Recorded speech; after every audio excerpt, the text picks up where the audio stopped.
distinguished guests, ladies and gentlemen. It's a great pleasure being with all of you in New York. So this great American humorist, intellectual writer, great lecturer, Mark Twain, had once said about India that it's is the cradle of human civilization, is the birthplace of human speech, is the mother of history, is the grandmother of tradition, and great-grandmother of legend. And some of the greatest treasures are only to be found in India. So, ladies and gentlemen, this was Mark Twain much earlier, but if you look at India today, it's growing at about 7.5% per annum. The rate is accelerating. Last quarter, we recorded 8.2% growth. But I think the challenge for India is really to grow at higher rates of about 9 to 10% per annum, year after year, for 3 decades or more, to be able to lift a very, very young population above the poverty line. Almost 70% of India's population, average population is about 70% of the population is around the age of 30. And this, to my mind, is the biggest social and economic transition that is taking place across the world. That the population across the world is aging. Across America, across Europe, it's aging. But the population in India is getting younger and younger. And the average age of population, as you'd see here, I mentioned, is 29 years. And India will remain a young country till 2070. And I think this is the biggest social and economic phenomena that's taking place across the world. So the challenge really is to grow at high rates, and rarely has a country with such a young population not created wealth across the world. And therefore, what is India doing to ensure that it grows at high rates for a long period of time? So first and foremost, I think India had made itself a very, very complex, very complicated, and a very difficult place to do business in. One of the key things which this government has done is to make India easy and simple. Its focus has been to do away with a lot of human intervention. It's done a lot of business process reengineering. It's tried to cut away a lot of red tape. It's the only government which has scrapped close to about 1,300 laws in India. It's cut away a lot of procedures, rules, regulations. And India has jumped up about 42 positions in the World Bank's ease of doing business. And I think in the coming years, you'll see much more progress made on this. But India is a very large country. It's bigger than 24 countries of Europe, plus another 30,000 kilometers. And therefore, much of the action lies in the states. And the challenge is to make India, the Indian states, easy and simple. And one of the things the government has done is to rank states on performance. So it's ranked states on ease of doing business, it's ranked states on education, it's ranked states on health, it's ranked states on management of water, and it's made good governance good, equivalent to good politics. And if what it has said is that the public must know whether a state is performing or not.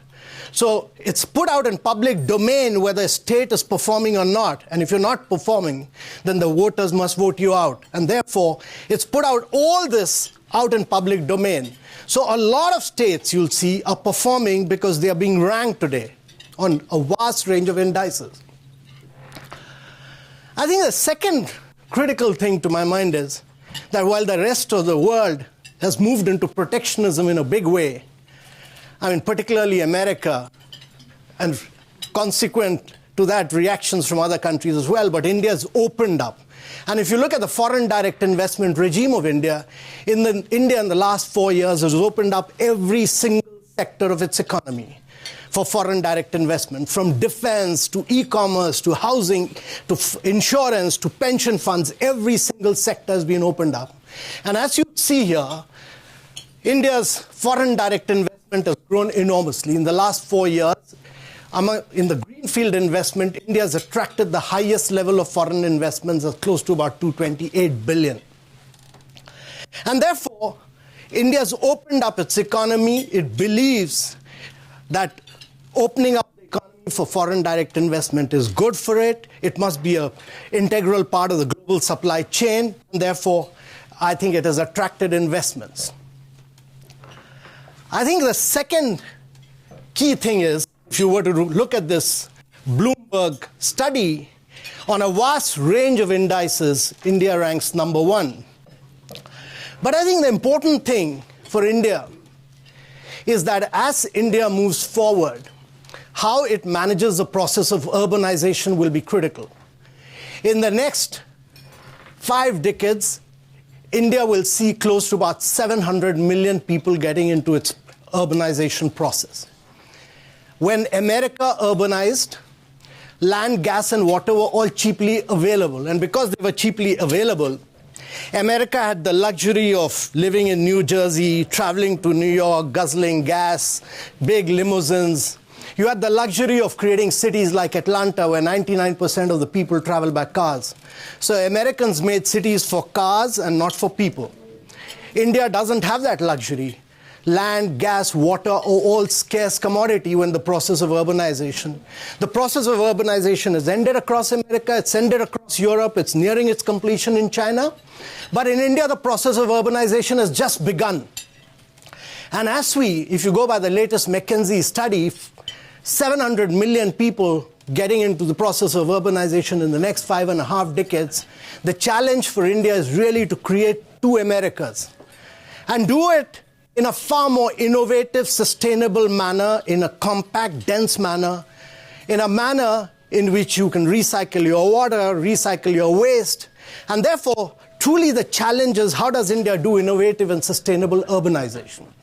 And I think, to my mind, this will be India's biggest challenge.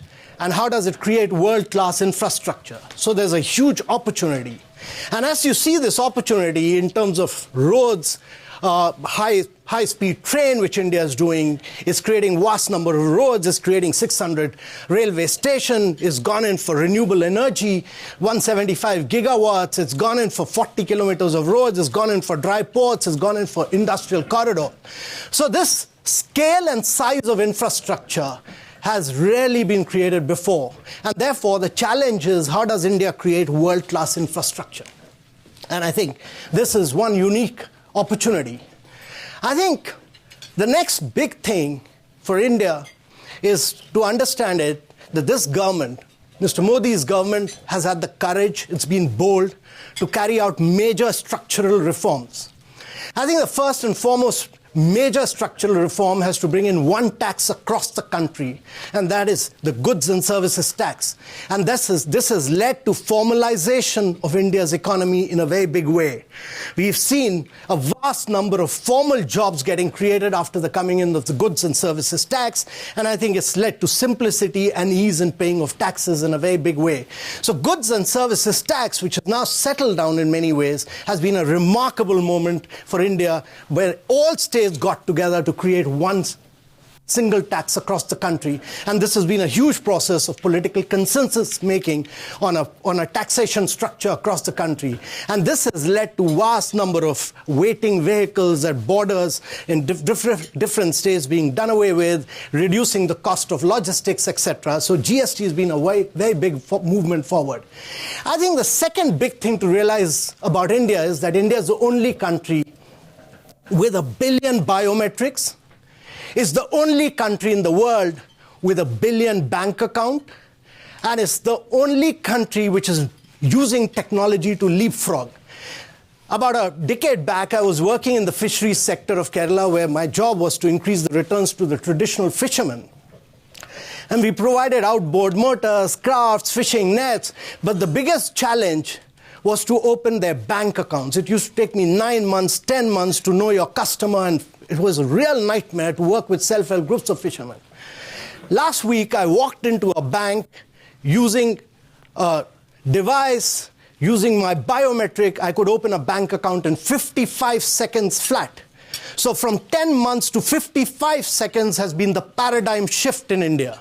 And I think government has used this biometric, what we call the India stack, the Aadhaar, to push through a vast range of reforms, and it has led to almost close to 500 schemes of India. India used to be a very inefficient, when I got into the service, India was a very inefficient economy because it used to transfer benefits for poor people from the central government to the state, to the district, to the panchayats, and a vast amount of leakages used to take place. And one of our Prime Minister, Rajiv Gandhi, said actually that 85% of the rupee leaks away.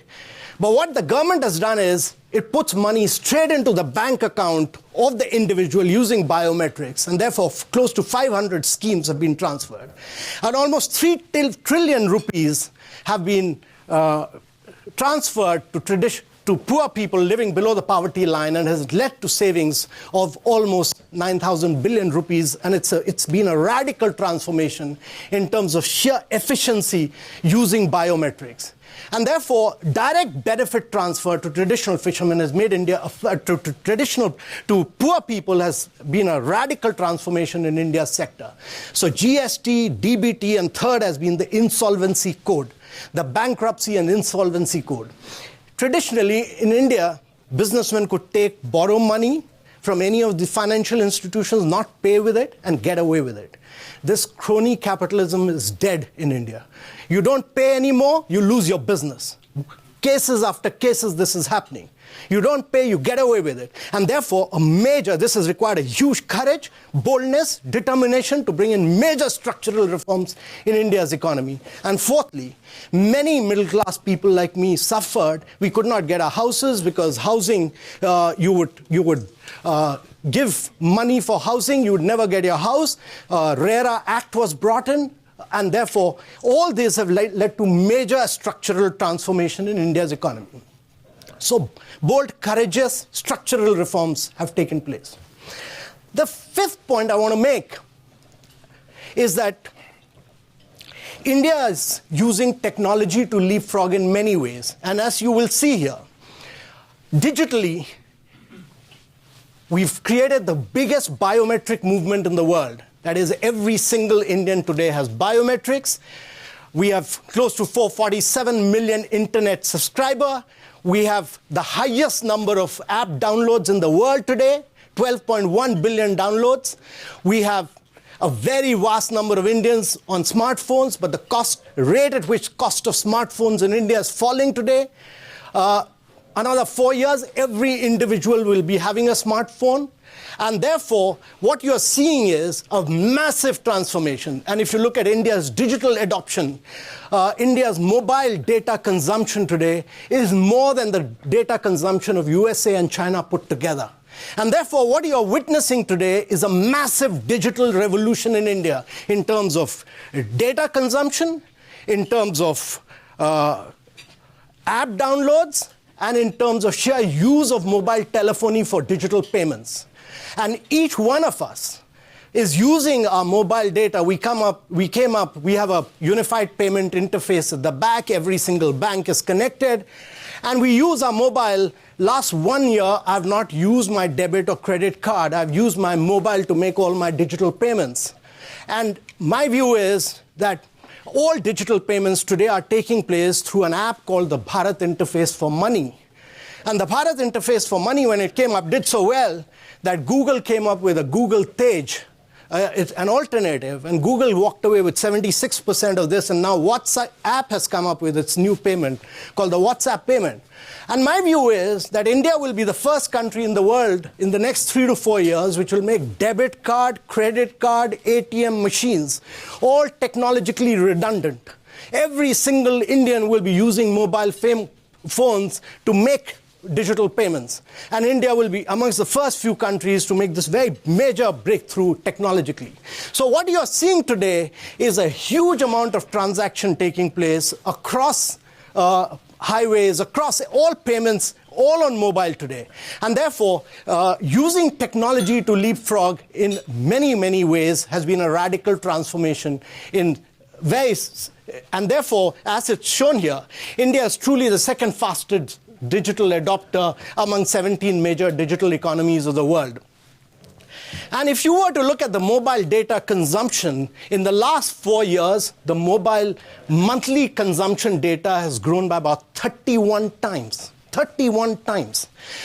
We've had a 7x growth in broadband coverage, and the tele density, which 3 years back was 75%, has gone up to 93% in just 4 years' time. So this has been a radical transformation in terms of sheer use of mobile, a huge amount for social purposes, for social, a vast number for digital payment, and a vast range of other activities.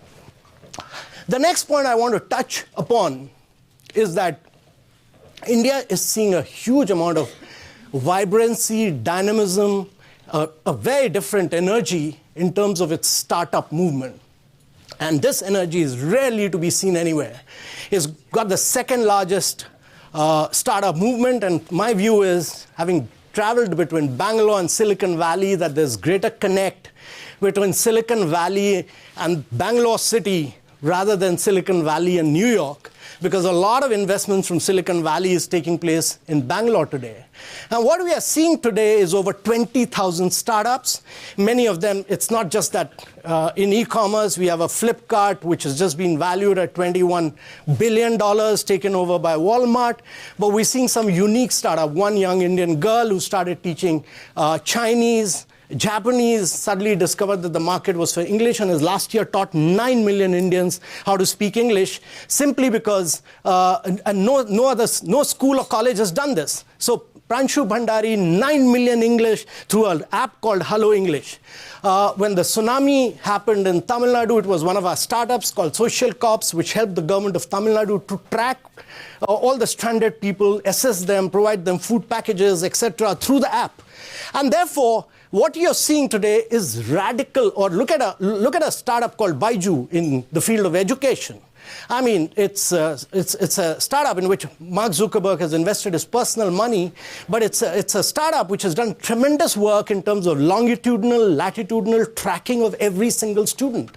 And therefore, what you're seeing in India today is we have a young boy called Ritesh Agarwal, and he's in 4 years' time, his inventory of hotel rooms is more than what Taj, what Oberoi, what ITC have. He has close to about 1,500 hotel rooms, which other hotel chains have taken over 50 to 60 years to build up. And that is the kind of movement which is taking up. So young energy, and I was quite surprised when the director of IIT Mumbai told me that last year, out of the students who passed out of IIT Mumbai, close to 50% either did their own startup or joined a startup. So you're seeing a tremendous energy in the startup movement amongst the young Indians, an opportunity which was not available when I was growing up. And the last point I want to make is that there's a huge amount of global innovation taking place in India. And global innovation started with Bangalore, it spread to Hyderabad, now spreading to Pune and Gurgaon. And many of the innovations that have taken place in India has happened for the world. I mean, if you were to look at the ECG machine for General Electric, which used to be made here for $35,000 in the United States of America, GE was able to do for $3,000 in India. It enabled them to do a ECG for $1 as compared to $30. All innovation on the back of Bangalore city. If you look at Microsoft Bing, it was innovated in India. Honeywell's turbocharger was innovated in India. The Shell has just done something unique. It's done through a process called IS2. It has done conversion of waste into petrol in technologically the finest way possible. And a huge Bosch, Siemens, Huawei, all the top companies of the world today have their R&D centers in India. And we have close to about 1,100 companies doing research and development. And it's not about frugal engineering alone. It's about excelling in the world. So John Decree's 60 HP tractor, a vast range of new innovations have taken place in India for the rest of the world to enable the world to benefit from innovation, technology, skills of India. So a huge amount of innovations have happened in this. And many of these, as I said, if you were to look at the unicorns from India, they're growing, they're expanding, and in many areas, Ola, for instance, has taken on Uber in the Indian market. I talked about Flipkart, Swiggy in food delivery. Many of them have done uniquely well. And if you were to look at Indian subsidiaries, they've consistently outperformed global parents. And I would give you the results here that they've done far better. If you were to look at Suzuki, if you were to look at Standard Life Insurance, many of them have done much better than the global parents. So what is happening in India, really? Indians are going digital. India is making business GST compliant. It's getting more and more formal. Indians are becoming data rich. And Indians will become data rich before they become rich. And therefore, you'll have a huge amount of data. And you'll have a huge amount of data on the back of mobile telephony. And this will enable Indians to do a lot of data analytics. They'll do a lot of machine learning. You have close to about 250 startups doing only data analytics. You have close to another 200 startups doing only machine learning. And what will happen as a consequence of this is that a lot of financial inclusion will take place on the... You don't need to go to physical banks. The days of physical banks are over. The days of physical managers are over. All this will happen on the back of data analytics, on the back of artificial intelligence, on the back of machine learning. And therefore, India will go from being data poor to data rich in the next 3 years. This will be the biggest transformation the world would have ever seen in terms of sheer data, analytics, machine learning, and our ability to lift vast segments of population above the poverty line on the basis of just data and our ability. And we are launching on the 25th the biggest health insurance scheme in the world. 500 million people, up to an amount of 500,000 rupees. 500 million people the world has never seen. We are linking up 150,000 primary health centers to district hospitals where they'll get digitally treated by doctors sitting in district hospital. The world has never seen this. And this will throw up a huge amount of health data which will be analyzed and enable medical records to be built up. So what we will see is a major transformation. And the other major transformation that will happen in India is the transformation which will take place simply because India has only 20 cars per 1,000 people. America has 950 cars per 1,000 people. Europe has 880 cars per 1,000 people. And therefore, as India moves to a sharing, more connected, and a zero-emission world, the legacy issues in India will be very low. And therefore, its transition towards a zero-emission world and its ability to move towards a shared world will be much easier. And Indian roads will not be just packed with cars, but India will drive towards public transportation, towards cycling, towards a sharing and a connected world. And therefore, the latest study by Morgan Stanley says that by 2030, India will be the biggest driver. India will be the Auto 2.0 leader by 2030, and every second car sold in the world, every second car sold in the world will be a car for an Indian in the world today. And therefore, ladies and gentlemen, I just wanted to show you that by 2030, if you were to look at the size of India's economy, India would be a 6.8 trillion economy. It'll be the third biggest economy in the world. And this is a study by the Department of Agriculture Economic Research Service of the United States of America. But if you were to look at 2050, which is the subject of discussion today, and if you were to go by this PwC's analysis, India's will be the fastest growing economy up to 2050 in the world.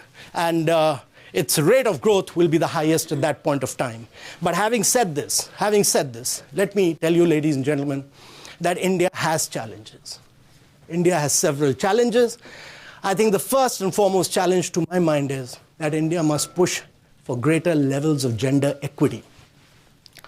India has a vast number of women who do not work. The worldwide average is 44%. In India, about 28% of the women work. Our biggest challenge is to create jobs, push for greater numbers of jobs. And if India was to only reach that level of 44 to 45%, India would be adding about $700 billion to its economy. So it's very important.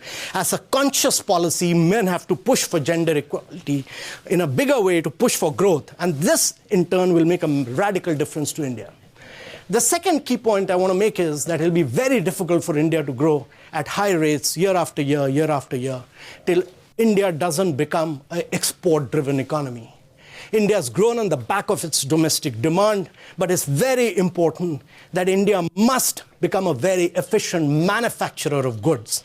It's grown on the back of services sector, but manufacturing is critical. It must grow to size and scale, and it must actually manufacture to global excellence and must have the ability to penetrate global markets.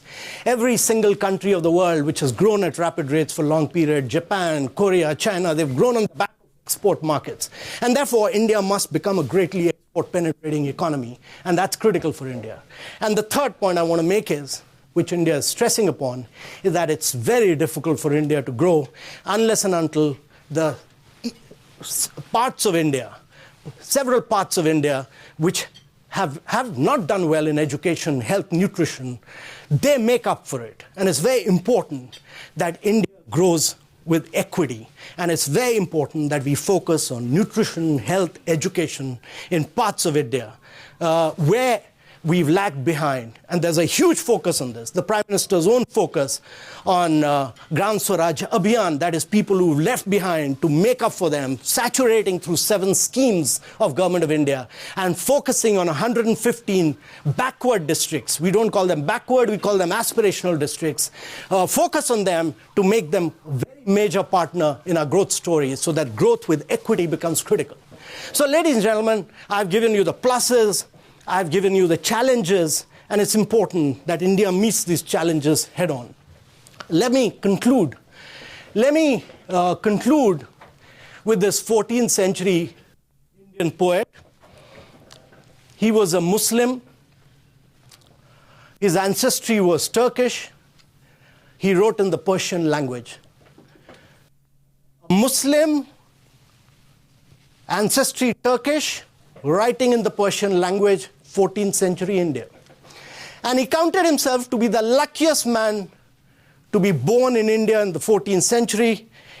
And he said he was the luckiest man because, and he wrote, and he said he was the luckiest man to have India as his motherland. And in 14th century India, he wrote how exhilarating is the atmosphere of India. There cannot be a better teacher than the way of life of its people. If any foreigner comes by, he will have to ask for nothing, because Indians treat them as their own and teach them how to smile like a flower. So ladies and gentlemen, the atmosphere of India, much like the 14th century, what this great poet Amir Khusro was talking about, 14th century, India today is going through a very exhilarating period. The atmosphere is exhilarating, and we'll teach all of you when you come to India how to smile like a flower. So thank you, ladies and gentlemen.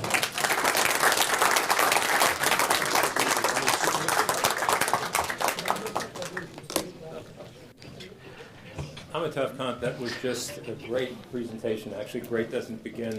You just used the word exhilarating. That may set new standards for exhilaration for a luncheon presentation, so we thank you. And beginning with Mark Twain and finishing with Amir Khusro, it was a great flourish, too. We have time for just 1 or 2 questions, if there are some. You've put a ton on the table. And why don't we just, I'm going to go with first hands. You, sir, and then the woman there. We have microphones. If you can keep it brief and let us know who you are, that would be great. First of all, great to have you. Your energy infected, I think, every one of us, and it certainly was inspirational. My question is about in a side, you made a comment about America being protectionist. So I wanted to explore that with you. We had the Marshall Plan to build Europe after World War II.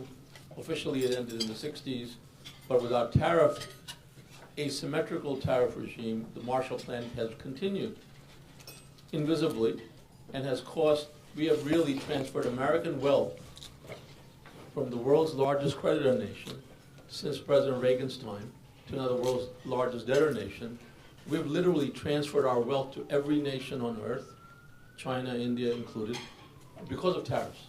So I don't think we're really being protectionist, and I think because there is going to be the sea change, and the Supreme Court is going to change with Kavanaugh, I think, aside from one belt, one road, I think the biggest change on the marketplace is going to be America is not going to give itself away anymore. And how does that affect India? See, Dr. Panagaria has been my guru. So I'm a great believer in the theory of comparative advantage.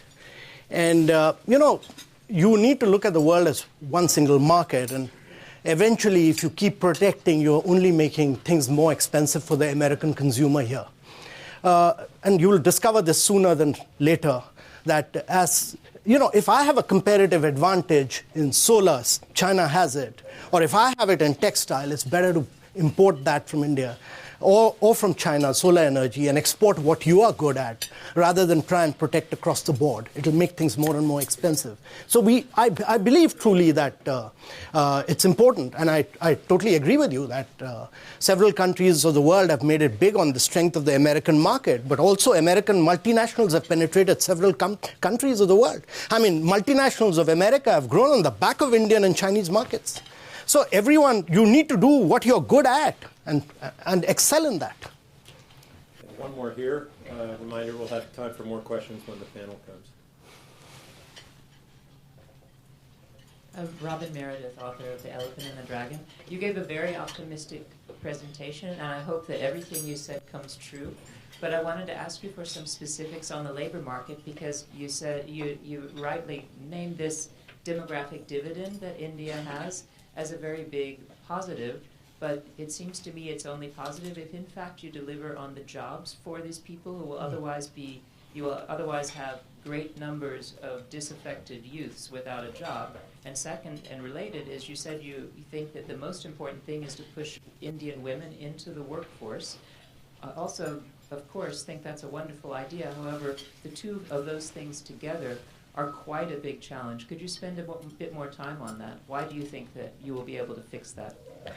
No, one is I made this point because I strongly believe that it will be very difficult for India to grow, and I raised all those challenges. And I strongly believe that it's very difficult for India to grow at 9 to 10%, which is what PwC is saying, for 2050, year after year, unless and until there's not enough focus on women. And you need to provide better nutrition. You can't do this in a situation where every third woman is anemic, where you have stunted children, where you have a lot of wasted children. It's not possible, and therefore you need to break this vicious cycle of malnutrition. And you need to lay a lot of emphasis on education and health. And I think what this government is now trying to do is to do this in a very, very big way. It's brought in some very radical changes in its policy for nutrition. And actually, the last couple of months, the Prime Minister has rolled out a series of initiatives across nutrition. We have a major Poshan Abhiyan to ensure that there's better nutrition. And I think he's personally monitoring a lot of what is happening in the health. Our expenditure on health used to be very low. It just used to be about 1.3%, but with this rolling out of Ayushman Bharat, it'll go up to about close to 2.5%, and then in the subsequent years, it'll go up to 3%. And in the higher education sector, we've carried out some very, very major reforms, which were recommended by a committee, which was chaired by Dr. Panagaria. So major reforms on the education side, and there's a huge focus on learning outcomes now for schools at the lower levels. So a huge emphasis on social advancement. And I think the point about labor laws is critical. So the government has put in place, using digitization is put in place, this focus on putting all the labor laws together so that you have actually just one card. You are able to meet all the labor requirements through just that one number, which is through your Aadhaar. There's been an amalgamation of several laws together. So a huge amount of reforms have been carried out in that sector as well. So we need to break now for a moment, but I know there are other questions. We'll take some a bit later with the panel. I share the questioner's optimism and that all of the predictions you've made and those great opportunities come true. But mostly, sincere thanks, Amitabh Kant. Please, Thanks. Warm applause for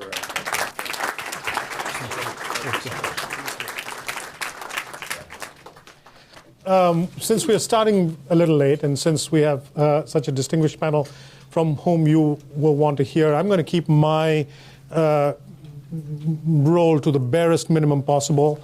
We'll start with about 35 to 40 minutes of discussion here, and then we'll throw questions. We'll throw to you in the audience for questions. We've picked a very ambitious topic, India 2050. That's a big time horizon. That's a nice round number. And we're being encouraged to think of what that India might look like. But since, as they say, past is prologue, I'll start by inviting our audiences to talk a little bit of the India of the past. And keeping in mind the youthfulness of the panel, we won't go 30 years back, but maybe 20 years back. And I'll ask each of them to tell us a couple of things that if we had been sitting like this at a panel like this 20 years ago, and they'd been asked to imagine the India of 2018, what are a couple of things that they would never have imagined possible that are indeed real in India today? So, Chip, I'll start with you, with the foreign. I'm reminded when you sort of posed the question. There was a Rudy Dornbush, who'd been an MIT economist, who said something akin to, "Things take longer than you think they will to happen, and then they happen faster than you thought was possible." And I've always thought India has a version of that, which is it's always gone through these versions of mood swings over the arc of time, where there's euphoria at moments in time that feel like everything's going to happen all of a sudden, and then there's these deep moments of deep despair. And the answer is always, in these things, tend to be somewhere in the middle. I would say more broadly, especially as we listen to Mr. Kant, I would say the biggest positive development to me in India has been the political, now what I think of as the political argument for growth. I mean, in many ways, I think India's history, in my mind, its single greatest accomplishment, one of the most distinguishing elements is the fact, which it's the biggest surprise, but it's also the most obvious, is that India remains a coherent nation. I mean, if I look back at India's history and would say that one of the most unusual elements to it is it's been a remarkable exercise in nation building in what is a very difficult neighborhood. And you look back over that period of time, and the number of places that don't exist or exist in places that have much more true structural weakness to them, India doesn't. But I think its embrace of sort of I'll call economic reform broadly was always very halting. It was episodic. It was at moments when it was, quote, necessary. It was born of necessity more than it was born of a full embrace. And I'd say one of the strong positives of the current administration has been that mass political argument for growth, for translating what is the demographic opportunity, but recognizing it's not destiny, into what is real opportunity for people. And if I'll pick one example, even in a shorter period of time relative to all of it is, and I think Mr. Kant sort of referred to some of this, I think India is well on its pathway to having what might be the lowest cost digital payments infrastructure in the world. And had you sort of said that that's where this was going to happen, and it was going to happen in a government-inspired public-private cooperative dynamic, I don't think anybody would have picked that. And I think we're on the way for that to happen. Okay. Vinita? I think the growth of the IT sector and in tomorrow's world of artificial intelligence, India has rightly positioned itself with the growth of its IT industry. So that's my thing that I never thought that, yeah. Okay. Arun, what about you? So I would say if you look back 20 years, which is what you said, what are we surprised by today? That was intent of your question. I think the extent of Indian globalization and competitiveness, we would not have predicted 20 years ago. IT is a good example. This was before the millennium bug, when suddenly Indian IT people were all over the world. That led to them then riding the dot-com wave and really getting more technological. That's number one. Number two, take an industry like auto. In 1998, or a few years before that, really two cars on Indian roads, the Ambassador and the Premier, Premier Padmini, right? and it was a very uncompetitive business. They were very uncompetitive. And after the opening up, today India is the largest manufacturer of subcompacts in the world. It's an exporter of automobiles. The production of automobiles in India is just phenomenal. So I think that's an area where suddenly you would never have thought 20 years ago that India is going to be maybe the number 2 automotive manufacturer in the world. Yeah. I think already Chip and Amitabh talked about the use of digital. I don't think at that point we would have thought about that. And similarly, the amount of global R&D that's being done in India 20 years ago, nobody would have really anticipated that. A second area I would look at, more on the political front, I think the level of India-US bonhomie and alignment, I don't think we would have thought about it at that time. At that point, India was not really thinking about the US in this open-minded, secure fashion. And that's very much something that happened over the last 20 years. Thank you. So then, now having started in the past, I'm going to throw to the future. Given what you've just said, each of you, I'm going to invite you to make the most extravagant prediction you can make about what India at 2050 might look like. Keeping in mind that in 2050 we will bring you all back on the stage and hold you to your words. Chip, where do you start? Bobby, that's so much immortality. No, Oh, come on, these are all young people. But Vinita's got a product for that. And Vinita has a product for that. We can all moisturize. Longevity. Yeah. I always learned, you give a number or a date, but never Yeah. both. So, look, I think the opportunity broadly that everyone sees in India is perhaps the only other place we can name in the world that has the potential to create another $10 trillion economy. And, it's roughly, 2.5 today. And that pathway that is possible over the next several decades to grow at, high single-digit rates on a sustained basis creates that opportunity. It doesn't mean that it is, as I said, it's not destiny. But I think that is the possibility. And I think that obviously says something not only about India, but to the extent that is true, or close enough to true, that has meaningful implications on the world that I don't think yet we've completely thought about. Vinita? I think in the 2050, the world will be will be dominated by artificial intelligence, where India will have a major role to play in terms of the largest number of scientists, engineers, and also what will come to really be a very important part of India's spirituality. The wisdom that India represents through the centuries will be of such importance in the world that will, where the human element that India will bring to the table in tomorrow's artificially intelligent world, where, that's one observation. And the second observation is that we humans will be living very long lives by 2050. Longevity will be a key thing. And India is the founder of the ancient sciences of Ayurveda, yoga, and meditation, which is really the science of longevity. And our ancient masters thought of this centuries ago. So we will be here in 2050. Oh, I'm counting on it. Absolutely. Arun, what about you? But let me pick up on what Chip said about the size of the Indian economy.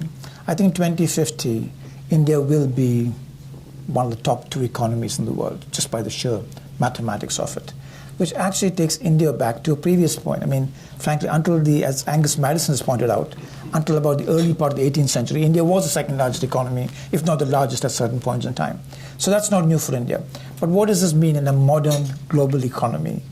I would like to think that since the United States and India are both founded on similar principles, similar ideals, I would like to think that there would be much more of a joint worldview between the two countries. Really, that India and the United States will share a certain dream, and that India will be one bookend of the Indo-Pacific, while the United States will be the other bookend of the Indo-Pacific.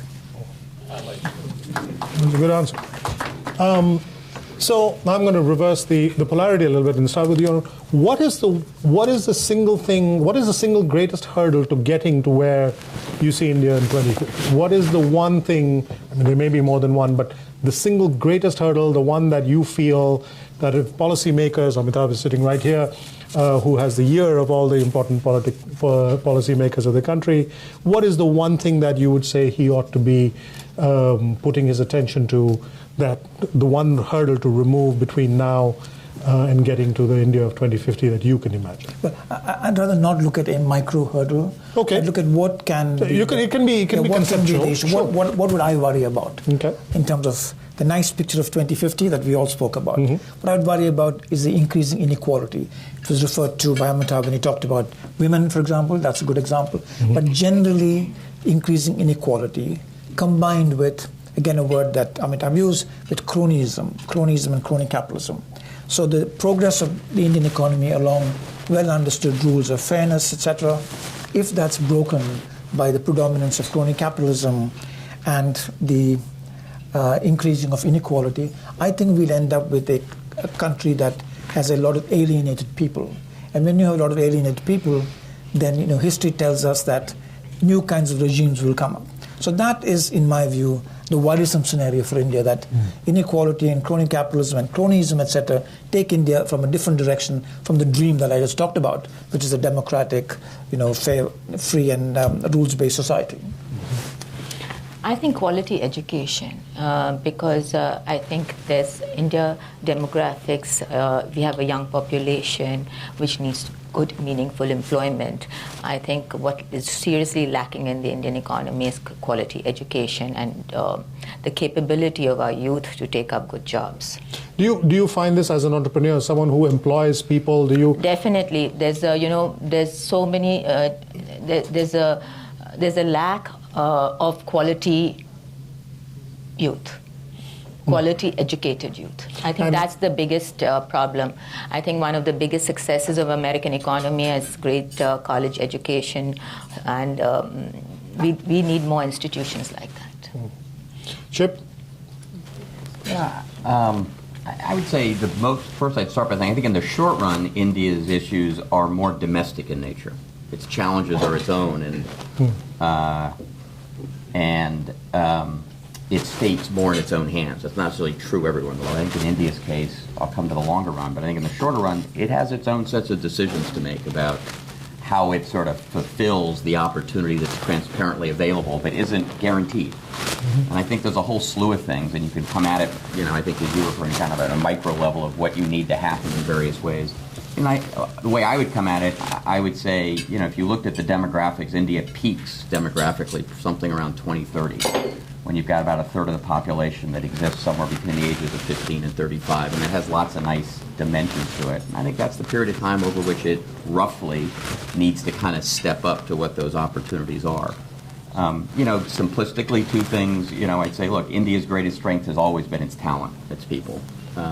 We've seen that in the course of the just fantastically interesting entrepreneurs we've backed over long periods of time and people we've had a chance to work with and the like. But, the flip to it is while much gets talked about physical infrastructure, it's the soft infrastructure that's most relevant. Education, healthcare, and the like, and there's a lot of that still has a very bimodal distribution to it. Incredibly good at the high end and not particularly available the other way, sort of skewed in that sense. My own pet issue has always been land. I've always sort of said, the cost of land in India is broadly too expensive. It extracts too much of the rents relative to the path of economic development. And I think it's been one of those sort of Achilles heels underneath it all that broadly across a wide swath of things. So I think over the longer haul, to the extent we're all reasonably in the ballpark about the size and strength that India aspires to, I do think the global issues become more complicated. And I'm not as convinced the world is simple as somehow U.S. and India and this relationship that has lots of positive elements to it, but still is burdened with a whole lot of unintended consequence that kind of crops up from time to time. And, China's the obviously other important player in this dimension. And we're at a moment in time where it's actually harder to imagine some of the more positive outcomes to that chess game. So I think in that context, that's where the US-India connection could be a balancing factor. Certainly the U.S. would like that. Now, I'm glad you brought that up because it's a perfect segue. Now, what is the role that you can imagine or you expect the United States to play to get to the point that you were describing, where the U.S. and India are bookends of the Asia Pacific? Well, I think I'd go back to what Chip said. I think the real issue is domestically, how does the economy, how does India become a powerful economy by itself? So it's not so much dependent on the US. India has to harness its energies. And one of the things that I find in India, having gone back after 40 years in the US, is a tremendous energy of its youth. I mean, the people I work with, young, aspirational, energetic, wanting to learn, wanting to do stuff. So, I just have this sense that there's a lot of energy there, that people who visit India always comment on that. Somehow if we can harness all of that, it can get the best out of the domestic economy, can become a major economic power. Vinita, I'm sorry to make you the sort of representative of all Indian womanhood, but it feels a little inevitable. And I'd love you to address a point that Amitabh made in his speech, which is the low-level comparative to the rest of the world, especially compared to countries like China, of women's participation in the workplace. I mean, not only is the number shockingly low, it's actually declining. There have been a bunch of recent studies that show women are dropping out of the workplace in some sectors, which should be a matter of great concern for India's policy planners. Can you talk to a little bit of why do you think that is? If the Indian economy is doing well, India is modernizing, people are less conservative than they used to be, why are women dropping out of the workplace, do you think? I think for two basic reasons. One is the Indian woman is very family focused. When kids are born, you'll see a lot of Indian women leaving the workforce because they want to look after the children. They're very family focused. But come back later, or no? Then they just leave. Yeah, then they just leave. So that's one of the reasons. More, I think Indian women or Indian parents are more focused on the babies. What my observation is than the rest of my experience in other parts of the world. And the second being the ecosystem. The women, the infrastructure, the ecosystem, the safety of women. I think these are serious challenges, and I think if we have to make women more participative in the Indian economy, we need to see that she's more safe at her workplace. And you feel that this has gotten worse than it used to be? Yes, there has been a steady. The challenge has not been totally overcome. Chip, from your perch in Hong Kong and having your close association with Asia Society, you've had a chance to look at both of the two big giants, India and China, very closely.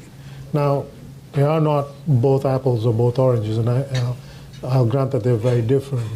But what is it that you feel that, if I were to ask you the lessons from China that India, being a democracy, being a more complicated place, that India can profitably learn from and apply, and maybe the other way around too? Well, I've always been a fan. I mean, we have sizable businesses in both places. I've never felt like life's a choice, and I think sometimes these questions around India-China always turn into this choose dimension. And I've never really believed that. In fact, I'm not really sure the two of them have a whole lot in common, other than they each mathematically have more than 1 billion people. But which, whatever, decent part of the world. But I sort of alluded to this a little bit earlier. One of the comments I've sometimes made is I think if you were to if you looked at it as a pure economic experiment, what's gone on in China the last 35 years is just unprecedented, right? I mean, you've grown somewhere from a couple $100 billion to 12 trillion since the early 80s. That is a just awesome sort of sustained economic growth over that part of the period of time, and has really completely transformed that environment. I kind of referred to this earlier. I mean, if I were to pick, India is a nation-building exercise given disparity of language, ethnicity, religion in a tough neighborhood is, maybe its, in some ways, greatest achievement. So I think they've played differently in some ways. If I were to go to your core of your question, I'd say, without making a judgment about one or the other, but simply what they can take from another, a few things I sort of alluded to. I always viewed China as used land as currency to spur development. So the old style deals was, I want to go build a factory, government would give you land, create roadway, train workers, and that was the start. Whereas in India, it's the cost of the land extracts so much that it actually it makes an uneconomic activity in many cases to go do that. It's one of, not the only, one of the reasons you've also seen, I'd say, India hasn't created the mass kind of low-skill, low-wage labor that starts the income cycle strongly. And, one of the other debates we haven't talked about today is, whether you really can leapfrog beyond sort of a core manufacturing capacity that kind of creates that dynamic, if you will.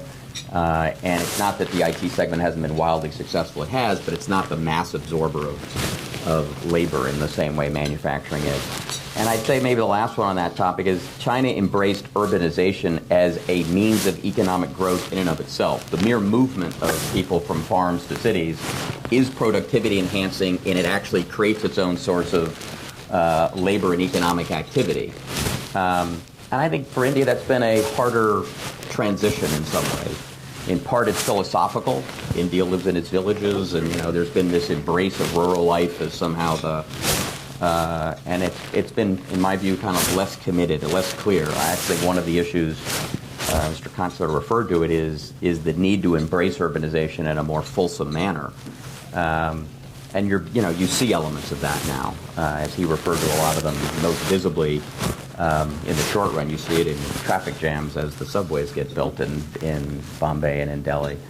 So I think there's interesting lessons to come from that. Sure. Actually, if I might add a couple of points, I think one is China, the way they execute at scale, which is difficult for a country like India, but I think may be possible for some of the state governments to do. So, like the Janjan that was set up. Well, now state governments are thinking about doing those kinds of projects. I think that is a lesson for India to learn how to harmonize and execute at scale. Now, one of the things I'm really impressed with what China is doing now is their focus on research and the number of patents that are coming out of China. And now their big focus on artificial intelligence, and they're determined to become a world leader in AI. So again, a central strategic move and executing at scale. Well, the only person on stage who's making things is you, Vinita, and both these gentlemen brought up points that I think you can expand on a little more, which is as well as Amitabh talking earlier about Make in India. Talk a little bit about what it is like to make in India. What are the challenges of making in India, and what, if anything, stands in the way of your achieving the kinds of scale that Arun was talking about? So to take up a couple of points that he said, about land being expensive. Yeah. I've always thought land has to be expensive. India has close to 1/5 of the world's population, but we don't have 1/5 of the world's land mass. So thereby, theoretically, land is expensive. I think the government is doing a lot to make in India or made in India much better. But if you compare it with just another example of China, the kind of support that the government gives to industry to be the world's leading manufacturer that China is today, I think there has to be more government and entrepreneurial partnership to see that India is more export-oriented. What if Biotique was a Chinese company? Sorry to interrupt. What would you have got from the government that you don't get in India? Well, at Biotique, I just did it.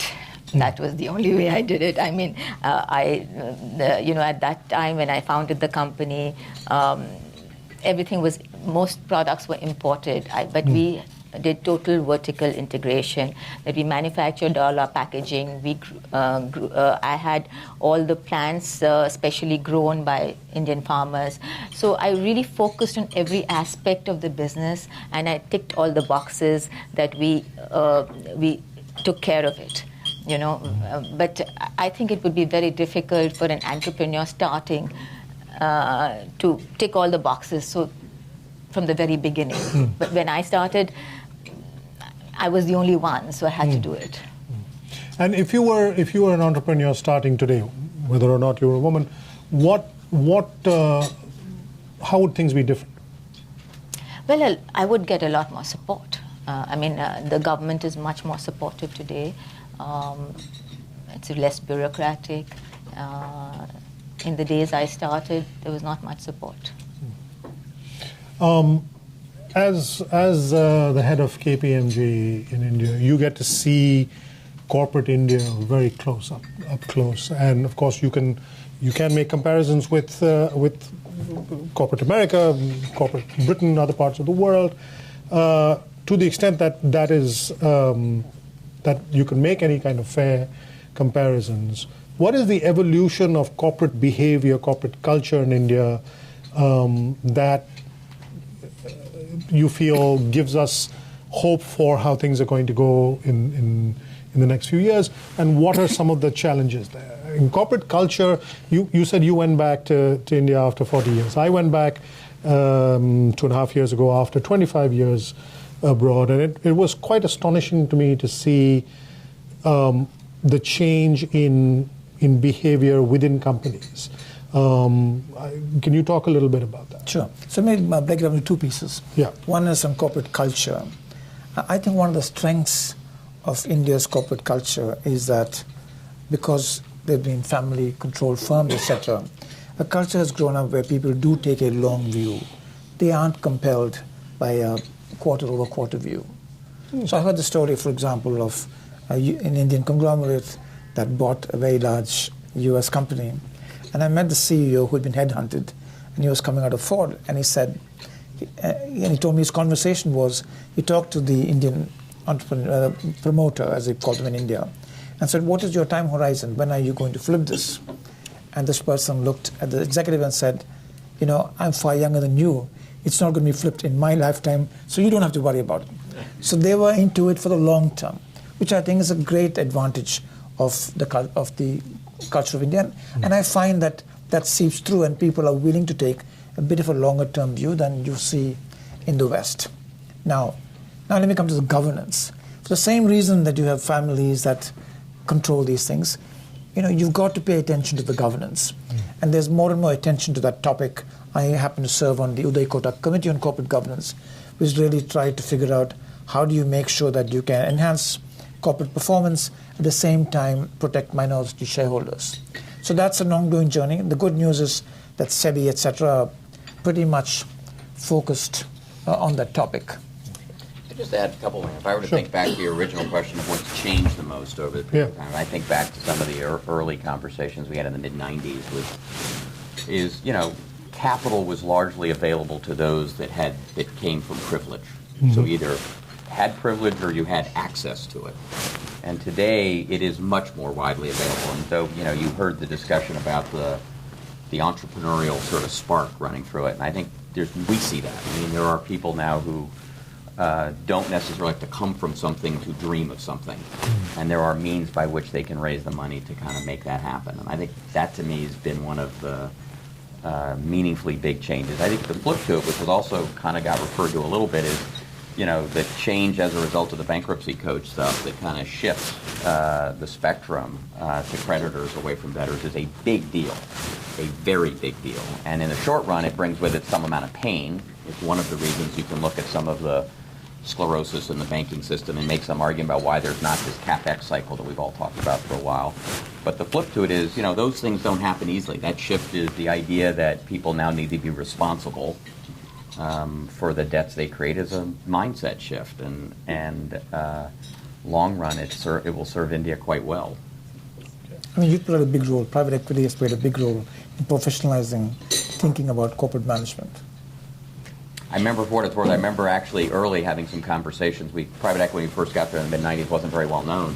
And occasionally we try to go describe it, and we talk about, we want to find talented people we can grow and build businesses with, and we're not banks. We want to invest money into the business. And we had this great pitch, and I'd say occasionally after sort of having given it, we'd meet someone and they'd say, that's great, sounds really good, I'll take some of that. Now, I'm not going to give you any shares, you understand. I'd be like, all right, we really didn't do a very good job here. So these days it shifted quite a lot. Okay, now we're ready to take some questions from the audience. Same rules as before. Please raise your hand so I can see you. When the mic comes to you, please identify yourselves. Please keep the questions as short as you can. And to the extent possible, ask questions specific to one of the panel rather than questions that they each have to address individually. Over here. Just a second, the mic's coming to you. Hi, this question is for you, sir. As Could you please identify yourself? okay, I'm Dr. Bhattacharya from Sloan Kettering Cancer Center. already. No, but one of the things that you addressed. So one of the things that, as we are getting into the fourth industrial revolution technologies, especially AI and all these, data security is a major issue. And then if you can just address either you or anyone else. And primary education and secondary education, especially science and technology and in fourth industrial revolution technologies, should be the focus with analytical thinking. That should spur the economic growth in rural, urban So that's a very areas. wide band of things. So when you're talking about security, are you talking specifically of digital security? Yes. Data security? Yes. Well, without you, that's, I think, probably something that... Yeah, well, we do some work in that space. Oh, there you go. But there is a lot of movement in the policy area, with the committee recently having been set up called the Sri Krishna Committee, Yes. that has come up with recommendations for a data privacy law. And the thinking of the government, there are three pieces to it. One is what has Europe done in the GDPR area, so taking the best of that. Then the Reserve Bank has its own views on financial data. And then the whole Aadhaar stack, which I've talked about, promotes a lot of approaches to data. And the Aadhaar stack, that whole philosophy is that the individual owns the data. So Are we going a little backward? Should the law not have been there before Aadhaar and things like that? well, when did GDPR come in? Frankly, both Europe, US, everybody's trying to catch up with the technology. So, Other questions? A question from the lady there, and then afterwards from the gentleman over here. Hi, I'm Nancy Vardy. I'm from India. I've been here 12 years. I work for KPMG real estate. And good. You spoke about land in like land cost in China versus land cost in India versus China. In China, I know that you cannot own land. The government owns land. You can have like leases for 70 years or something, but you don't own. But in India, people own land. Do you think that is a kind of disadvantage for India or China? Do you see since land being so expensive in India, just I wouldn't argue the issues of freehold. I mean, I've got the legal structure. Lots of places around the world have sort of different dimensions of it. I was getting more at the economic cost as you think about anything from infrastructure build to where I put a factory to how I build out a retail storefront, to whatever it is. I think the higher cost of land, in my view, sort of forces businesses to a more upscale place. It makes it harder to create more kind of lower income product in anything you pick, and that doesn't necessarily, in my view, serve India well.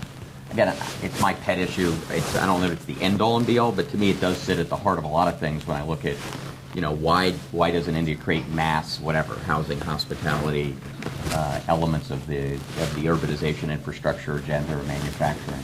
That's a big issue, and not only the cost, the time it takes to get the land you want. It's a huge issue.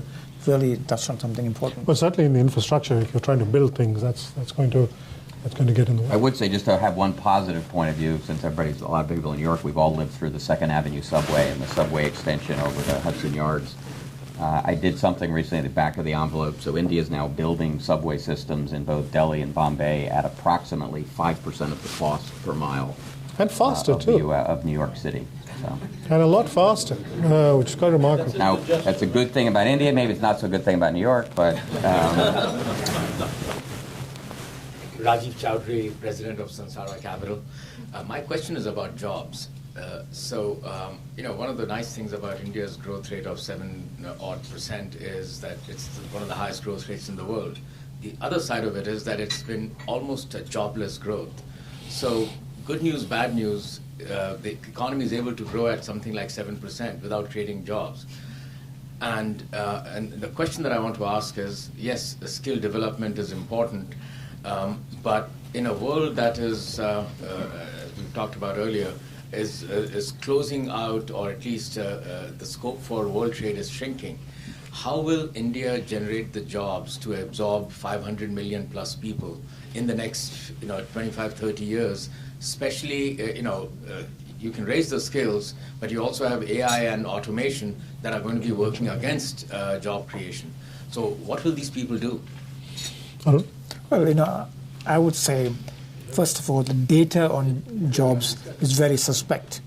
If India is growing at 7%, surely productivity is not growing at 7%. So if productivity is growing at 3%, then jobs are being created for the other 4%. So I think you've got to be a little bit careful when you say this is jobless growth. And I would actually turn it over to Amitabh. So that's my first comment on that topic. But otherwise, yes, it is, skills development is a very big issue. And a lot was said about that here. But maybe you want to talk about this, because there's a lot of... Could you get the mic to Amitabh? He didn't ask if he wants it. Well, they're good friends. So Bobby's just trapped me.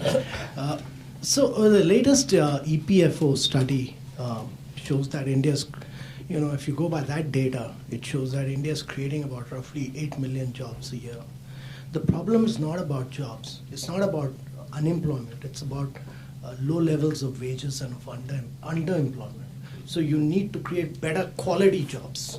Yeah. That's important. That's It's also aspirational. The Indians who are coming into the workplace aren't aspiring for the same kind of jobs as they used to. This issue about jobless growth is totally false. It's, as Arun said, it's not possible for India to be growing at 7.5% without jobs. We have several analyses in recent times, one by Ghosh and Ghosh, another by, Completely reliable if they have that name. Yeah. That's why I mentioned. I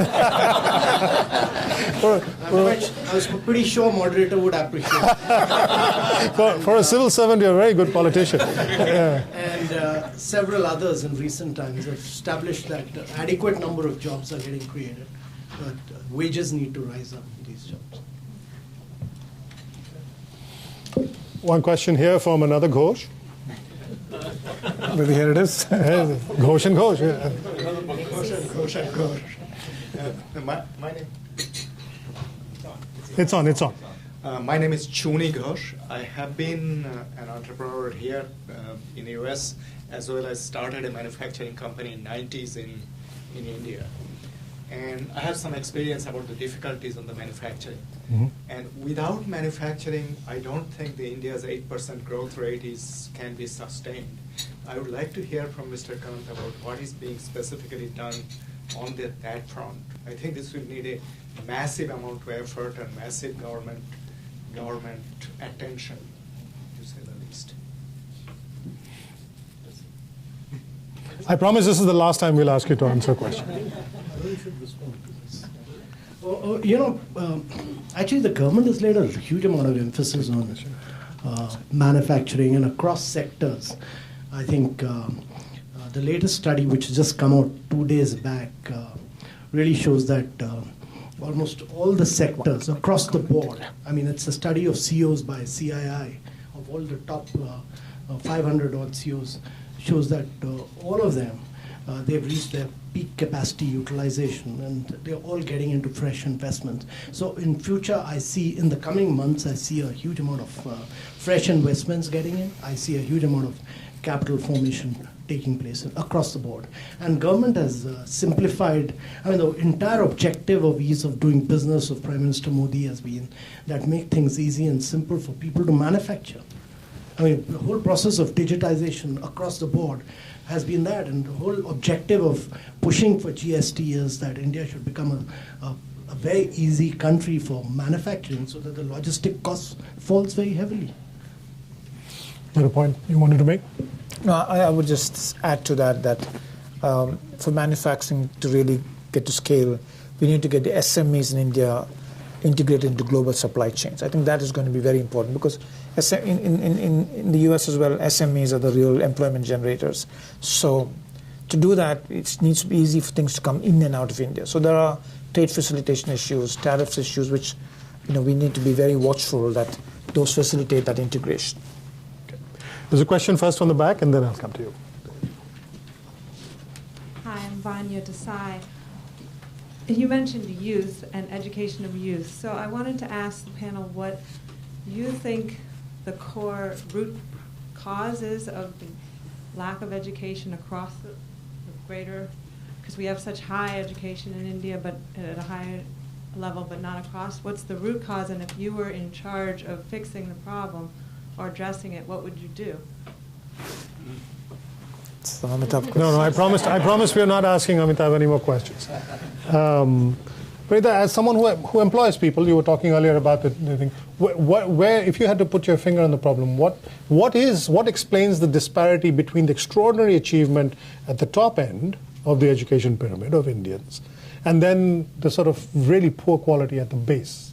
I think it's the lack of quality teachers. It's not one problem. If you go to some of these rural schools and even schools in metropolitan cities, which are a B or C class, lack of infrastructure, lack of quality teachers, lack of just about everything that makes a school or a college successful. We have the top tier, and then the middle layer is not so much. And there is the bottom layer, middle and bottom is really lack of everything, actually. Maybe some observation in the US, we have the same problem. Yeah, I don't know. Yeah, I mean, you could argue the U.S. has some of the same issues, and I don't know there's an easy answer to that. I think everywhere in the world sort of faces some elements of that.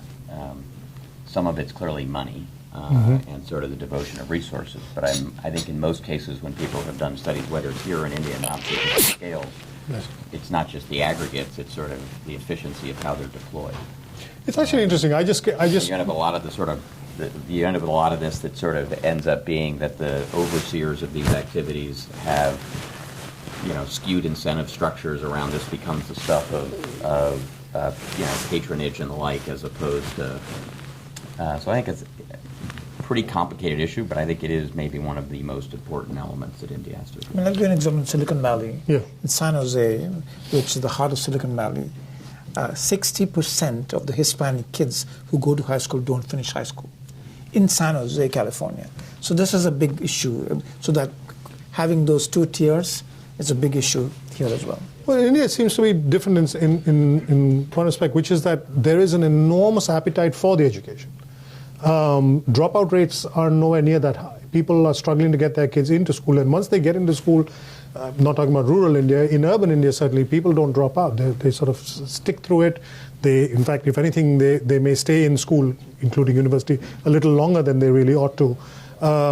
That doesn't seem to be the problem. I was just going to use an example. I just recently, last week, went home to my hometown in India, which is Visakhapatnam in the southeast, in Andhra Pradesh, and I hadn't been home for a very, very long, many years. And so it was quite instructive to me. When I was growing up there 30-odd years ago, he lied. There were like 3 decent schools that taught English language education. Now there are 15, 20 even, and some of them are international schools. Some of them are, Delhi Public School has a branch there. There are local schools that have come up. There's a huge demand for seats. Actually, that seems to be the problem, that this has become a transaction between people providing seats and people wanting to buy seats. It's not so much about the education. It's about just admission. And to the point that you were making, there are now 15 schools in my hometown, but the pool of teachers has not significantly changed. And so the quality of teaching in each of these schools has dramatically declined, although the number of people going to those schools and paying much more by way of fees has greatly increased. So there seems to be a huge gap there between, and I don't know if this is just a lag, whether, and you may have to be an economist to get this, whether this is just a lag and whether over a period of time this adjusts itself and teachers magically spring out of thin air and fill the gap, or whether this is a structural problem that won't get fixed until someone decides they're going to fix it. My own view there is that it's probably a lag. So Vizag, as you mentioned, I was in Vizag recently. Frankly, I was quite inspired because the Vizag had been to many, many years ago, and the Vizag of today completely is very dynamic. Yeah. People want to do fintech, they want to do blockchain. It was just quite amazing. And the quote, academies to teach this and that. So, but the promise and the fulfillment, there may be a lag. But I was encouraged by the fact that people are thinking ahead. And you're right, there will be a lag in terms of capability. Any other questions from the... There's a question. Bobby, gentleman I had a back there. question. Oh, forgive me. No problem. Apologies. I have a political You and then. question with economic consequences. As long as it's not from As Amitabh. all politics does. The Assistant Secretary, Arun, mentioned about the bookends, and Amitabh also mentioned, without saying bookends, about the underpaid workers, which of course is a problem we have in the United States as well, identical. So my question is this. Secretary of Defense, for example, recently, a year or so ago, changed the Pacific Ocean to the Indo-Pacific region, which is huge military it's a huge military statement, essentially intended to the South China Sea problem, with China in particular. Will India accept this opportunity that the United States has put on the table, although with even the recent 2+2 meeting that occurred in Delhi, that there be a kind of a collective move forward economically, in a collaborative way, not just capitalistic way, but in a collaborative way? Well, I think we have an Indian ambassador in the room who's better qualified to answer this than me. I'm happy to include something, absolutely. Give the ambassador a microphone. Sandeep, you want to take that? No, Sandeep, come on. You can. Absolutely. No, this is quite a sabotage. But anyway, I think that the answer is in the question, in the sense that the 2+2, which happened just a few days back in India, I think the outcome document, if you see, I think both sides are really committed to working together. And there were certain skeptics who said that there are spoilers in the relationship, such as Iran and Russia, and the maturity with which both sides handled the Iran and the Russia issue in the relationship, I think indicates that both are willing to cooperate. And as the former Secretary of State says, India-US relationship is the most important relationship for the next 100 years. And we are only talking of 2050. No, and if I can, it's not my brief to answer that question really, but it's something that occupied my thoughts a lot when I was in India, and so whenever I got a chance to speak to anybody from the defense establishment in India, I always raise the question, and my own view is that this will turn on how the United States postures itself in relation to India, and so far it's doing pretty well. India is historically very proud of its independence from sort of big power dependence. And there's still a certain amount of hesitation and skepticism. There's a reluctance to become part of the American sphere of influence. India wants to engage with the United States militarily, certainly, and in every other way, but wants to do so on its own terms. And historically, the US has not really had to deal with that kind of a situation. America's relationships with other countries have either been, we're the dominant partner, you're the junior partner, or you're the adversary and we're adversarial. So India represents a new kind of challenge for America. And so far I've been quite impressed by how well the defense establishment in this country has recognized that, and in all kinds of communications with the Indians, as with the 2+2, has shown a willingness to treat India as a almost equal partner. And as long as that continues, I think the possibilities are limitless.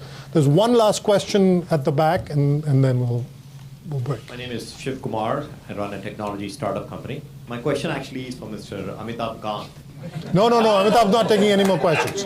Amitabh's not taking any more questions. You can ask him afterwards. So if you have a question for the panel... Maybe Secretary Arun can answer this. Okay.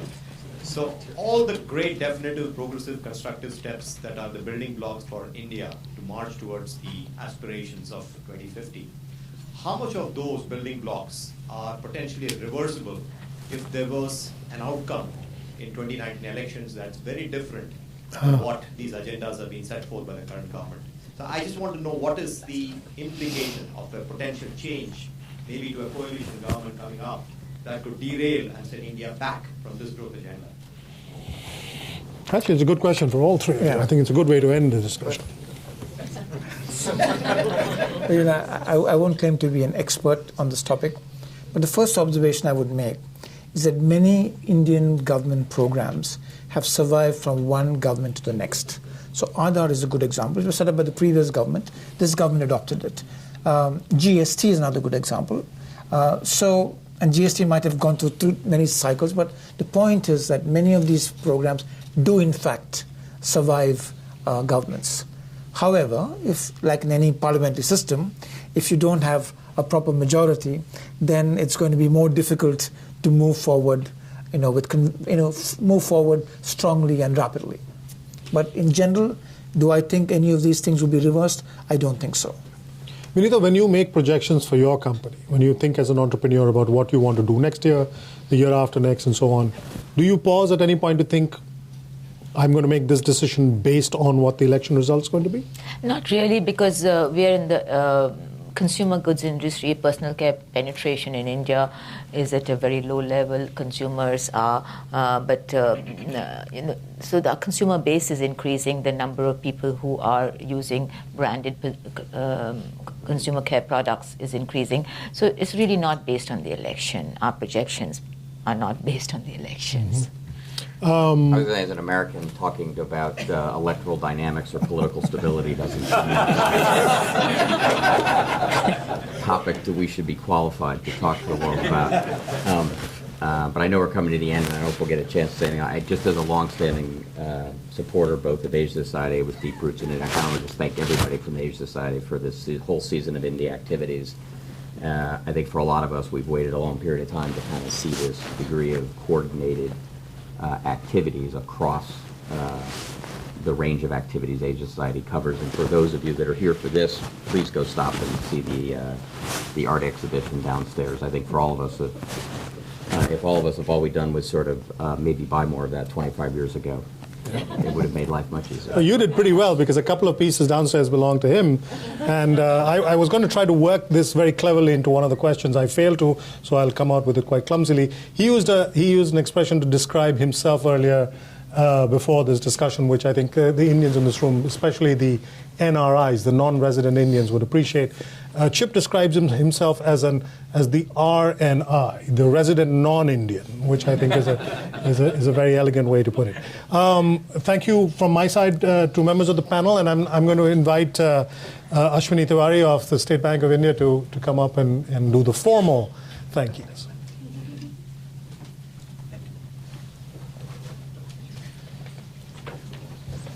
Thank you, Chip, for making my job a little easier by thanking Asia Society in the beginning. It's a great start to the whole season of India. I was attending a conference in Beijing 2 years back. This was a US bank holding a China conference to do it every year, so some of you may guess that. But one of the hedge fund guys from the US made a comment. India is like, this question came up, China and India. It comes up everywhere. So the question was, what do you think India is doing and what China is doing? He said India is 2 steps forward, 1 step back. So we kind of have to calculate all the time. And for 2050, as some of the panelists have pointed out, Mr. Kant pointed out, we probably need to take 5 steps forward, and definitely there'll be a step back, surely. Because we are a frothy democracy, we need to take everyone along, all opinions along. So taking that into view, I guess this is already happening. Mr. Kant did lay out in his very energetic and uplifting presentation all the building blocks which are put in place. Many of us know this, the young population, etc., but the kind of data points he put out, that is 2070, the 2030 figures, those were very, very revealing. So thank you, sir, for such a wonderful presentation. I also want to thank all the panelists here, starting with Chip, Kaye, Vinita, Mr. Arun Kumar, and Bobby. His simple questions were really enough to throw everyone off guard. It's just simple, direct questions, but yet it brought out so many unique perspectives, I would say, from the panel. Starting from the land cost, which is surely an issue needs to be talked about, also to women's safety infrastructure, again a very, very important issue, and also to Secretary Kumar's hopes, and I think this is already fructifying of US-India partnership on both sides of the Pacific as 2 pages of a book. So great perspectives brought out by the panel. I want to thank all of the panelists and Bobby. I want to thank all the audience here, because these questions which came from the audience, some of them were so good. And some of them were slightly difficult to answer, actually. So therefore, thank you all for being present. It's a long afternoon and asking such great questions. And again, I will finally thank Asia Society for organizing this, starting this off. Tom, thank you for setting the ball rolling, pointing out the bell is still the way to collect people here, despite all the digital talk. So great afternoon to begin this. The exhibition is down below, as Chip has pointed out, the Modern Progressives. It's a great exhibition. Mr. Krishan Khanna was to be here. I believe he's not here, but nevertheless, this is a great exhibition. Please take time out to see it. Have a great day ahead. Thank you. Thank you. Thank you very much.